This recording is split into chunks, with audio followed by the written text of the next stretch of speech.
involved in it, and just like you're only going to get the fundamentals from merit. So um you're not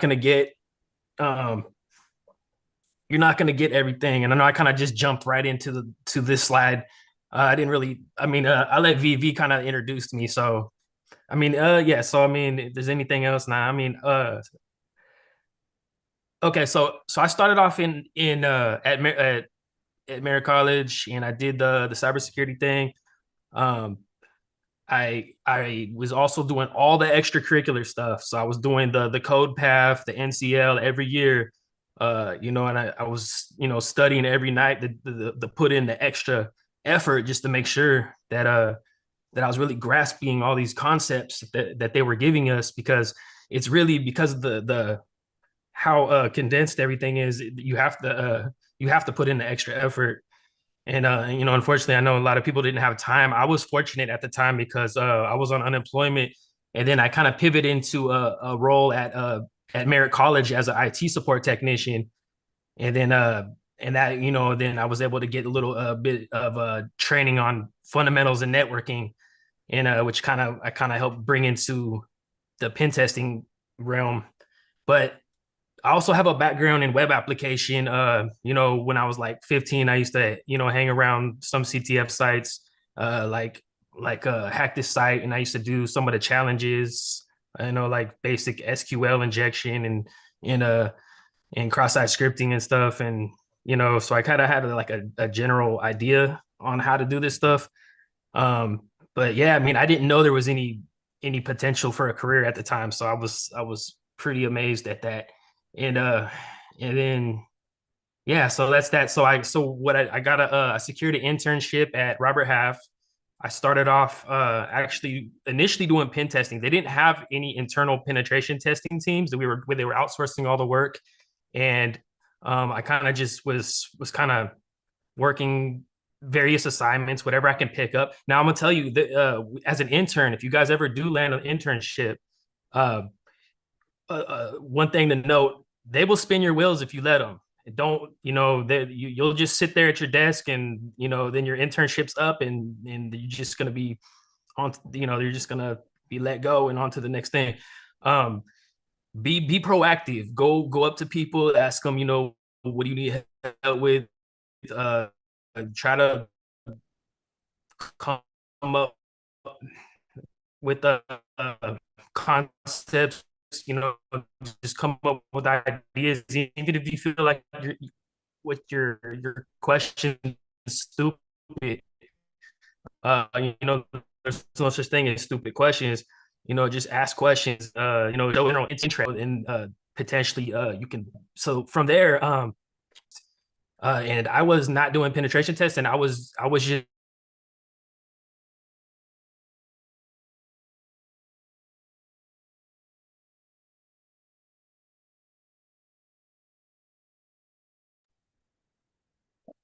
Sorry, guys. Looks like we lost Justin I for a lost you. bit.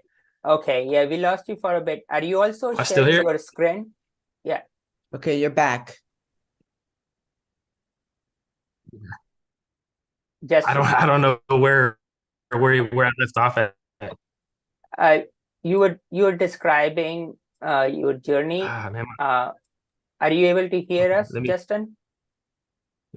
yeah, I'm in a remote area at the moment, so apologize. Yes. Yeah, you were describing your being proactive in the as Yes, an I can hear you intern. just fine. Can you hear me? Yes. Yeah. Okay, perfect. We can see your screen. Okay, so Yeah, awesome. okay, great. So yeah, I mean, being proactive, and then I was able to pivot I got an opportunity to be hired full time, FTE, as a security analyst, and I was just triaging spam and just doing low tier alerts and handing them off. Um, and I did that for about a year, just grinding through emails all day and every day.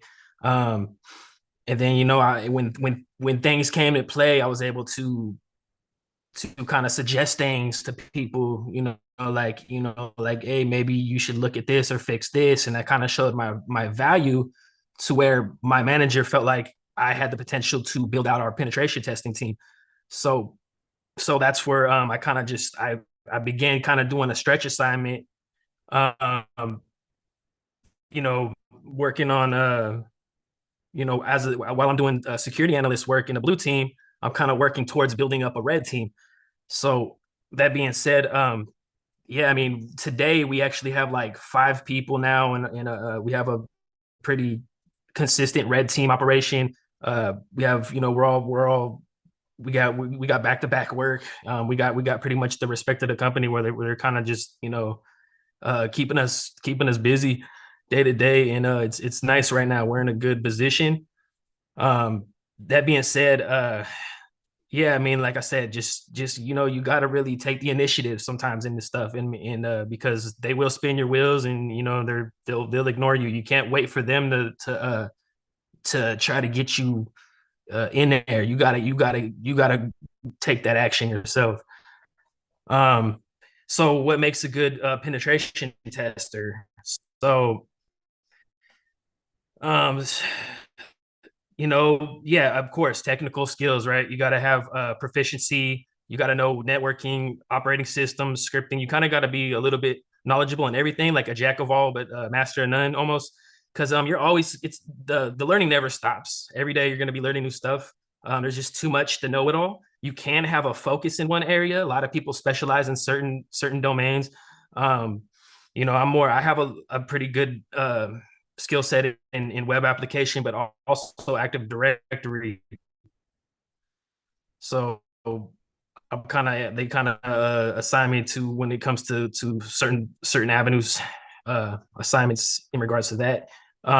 You definitely have to have an analytical mindset. You got to be able to see the big picture. You got to be able to see your security posture of your company and kind of understand what potential ways a bad guy could break in or breach your penetrate your security. And that can be so many things, because it goes down to there's people, processes, and technology. So you kind of gotta assess, they might not be able to break down your perimeter, but I mean there's probably potential for breaking some kind of process or taking advantage of people where they can potentially leverage that against you, and just having to being able to call stuff out when you as you see it, that helps. What's that? Am I going in and out? I probably am. I got shitty internet right now. So yeah, I mean, definitely an ethical responsibility. You have to be, you really have to, look at it like you are in the best interest of the company at all times, and of protecting people's data, and just having ethical values behind that, and just really display that to your peers and your leaders. Definitely soft skills. You're going to have strong soft skills in this. You're going to have to be able to talk. You're going to have to be able to do presentations. You're going to have to collaborate with teams, clients. Sometimes you definitely you got to be able to push that communication. Yeah. So, all right, OSCP. So yeah, I started studying for OSCP back when I was at Merit, but I kind of was just taking my sweet time with it. Just doing boxes, hitting hack the box here and there when I could, when I had a chance.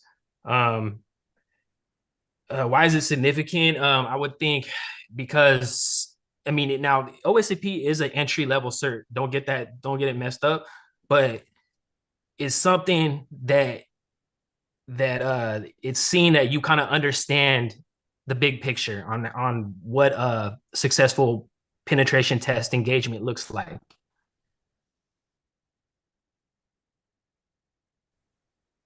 So it's significant because it kind of it's like your license to say that you're capable to do this type of work to at least at an entry level. And that's why it's significant. The preparation can be pretty vigorous. At least it depends on where you're at and what you already know. For me, it took me a while, but I mean, I was overthinking it. I feel like I mean, because the first time I bombed it, but there was a lot going on that day. The second time I took it, I only actually had 3 hours to do it, and I was able to ace it. So yeah, so I mean, it can be done. Uh, but definitely you need to put in the work. You need to put in the work. You need to get in there and start hitting these labs and hitting these boxes day to day as much as you can, any chance you get.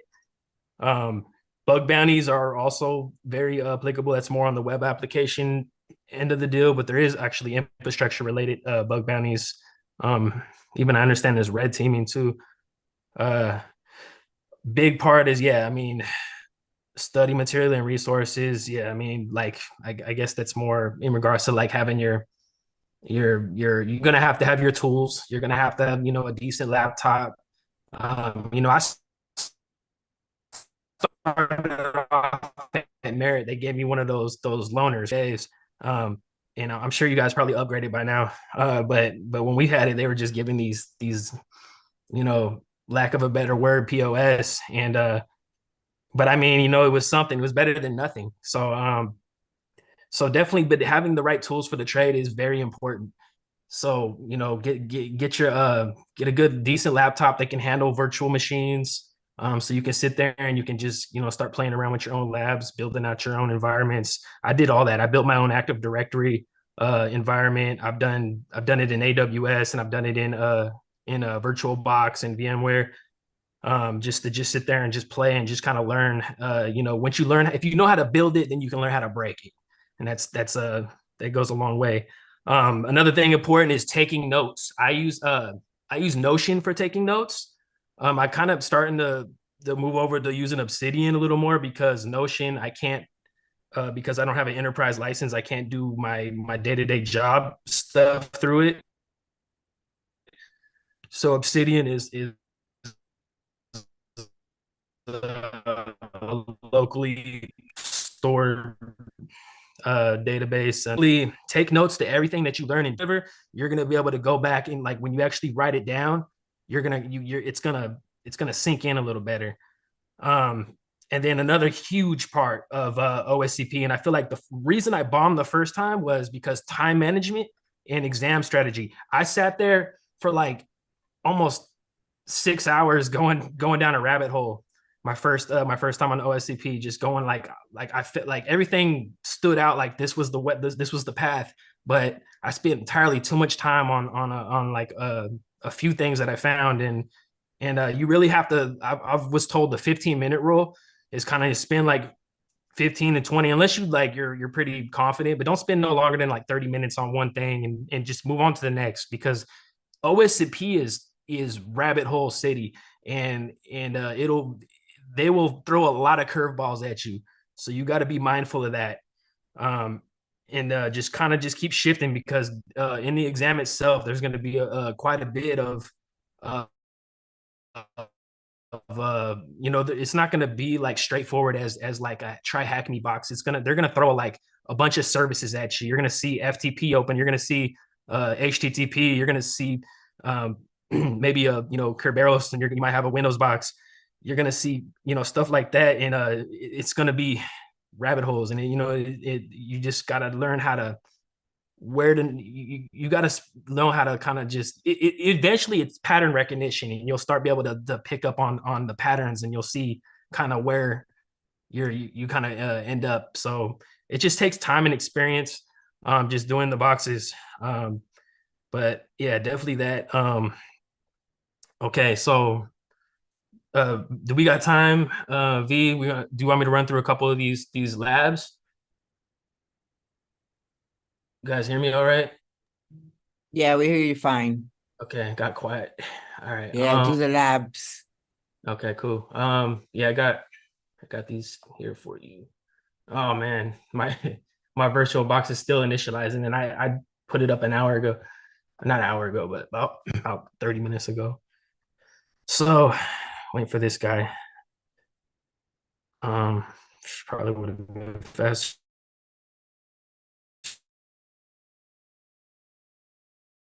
While it's loading, can I ask you a question of why you chose the red versus the blue?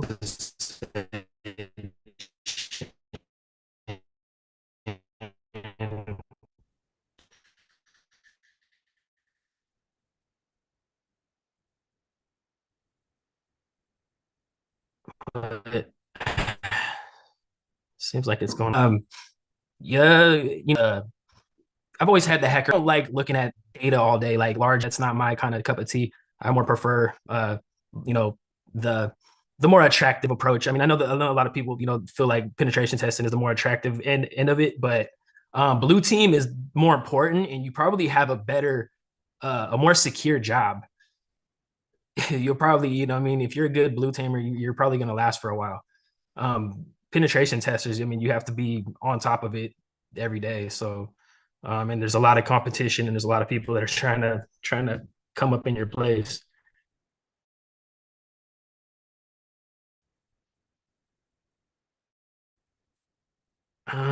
Okay.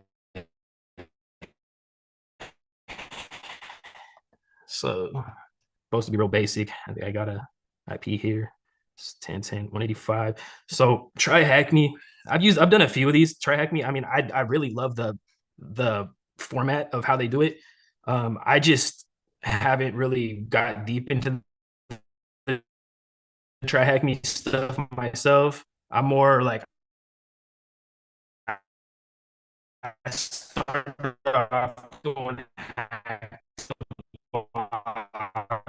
before you access, which is offensive securities version of hack the box, which is nice. But this is very suitable for like definitely entry level and people that are just trying to get the basic uh, understanding. It kind of really holds your hand to understand. Um, so it looks like here we have a web application privilege escalation web app test. So I would start with an nmap, scan for that's not scripts, that's all services, or that's services. Give it some out. But actually, I'm gonna show you good OPSEC. That's slow, man. I'm typing like a 3-year-old. Okay. So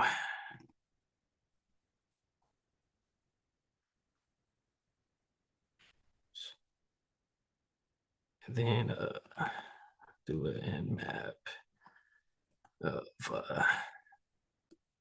this guy. Enumerate all services and ports. Give it, what's the name of this target?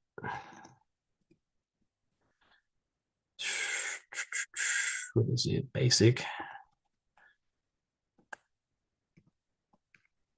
And 10.10.10 185.74. So we can give it. And they're gonna want, so if I'm doing a hack the box, I would be running things consecutively. So I'd be running I would start my nmap scan, and then as soon as it started going, I would jump over, and I would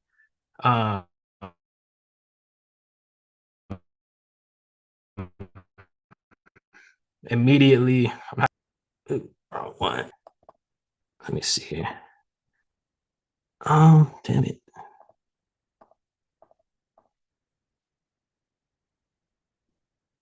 Okay. Where am I? There we go. Yeah. If I get this guy out the way. Hide video panel. Okay. Then I would pop open this guy. I would run a go buster. And this is force browsing or brute forcing directories. Feed it a word list. I would use like a sec list, but for this case, we can use a RockU. Actually, for these basic ones, that's sufficient, and it'll be a lot quicker. I could give this this IP and alias, so I don't have to keep typing it. Where's no, it should be. Oops, should be user share.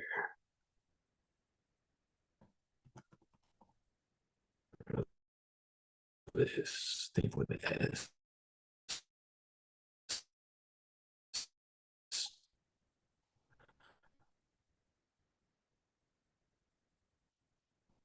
What the hell?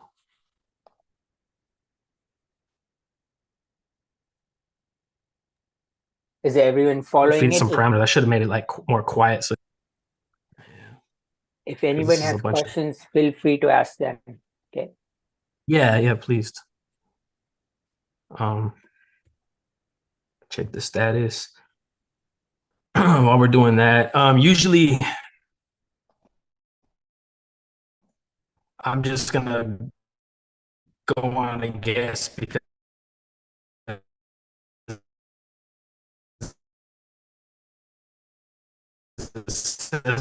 web app testing that there's a web app here while our scans are running in the background.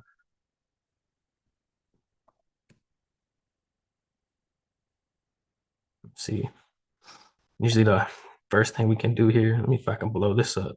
Well, let's see. What are the questions they're asking here?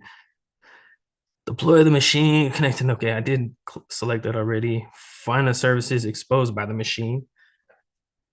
That would be our Nmap scan. What's the name of the hidden directory on the web server? That would be our GoBuster. And I'd recommend it's coded in Rust. Just a better, more robust programming language. That's some other crap, man.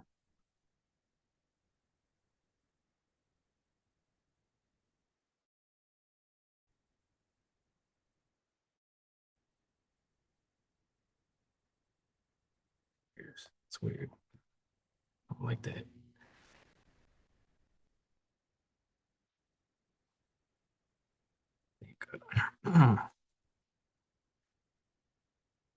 Like that.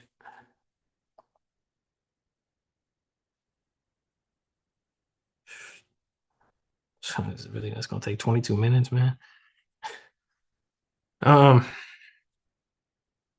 Name of the hidden directory. So it looks like we're gonna need to get this. So I just put it in quiet mode. So it's just gonna remove all this extra verbosity that we don't need to see. And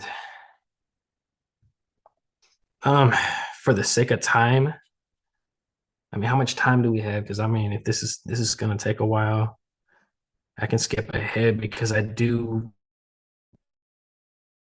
have notes that I already kind of ran through this box. I out the directory development. So once it provides that, we would go over here. And the first thing I would check here is the two things that I would check when I first see a web application. I would check robots, and then I would check the source, page source, if there's any comments or anything that stands out.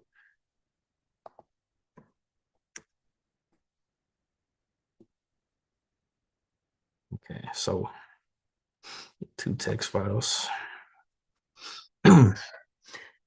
Says I've been messing with Stretch stuff. It's pretty cool. I might think it's neat. Server haven't made any real web apps yet. I've tried example. So the rest version example, right? Okay. So we have a version. So okay, SMB. So so the next thing we can kind of do, it's because I'm in a browser. I'm thinking that like if I was in my terminal, I can control T and it would give me a new terminal. Damn it. Okay. So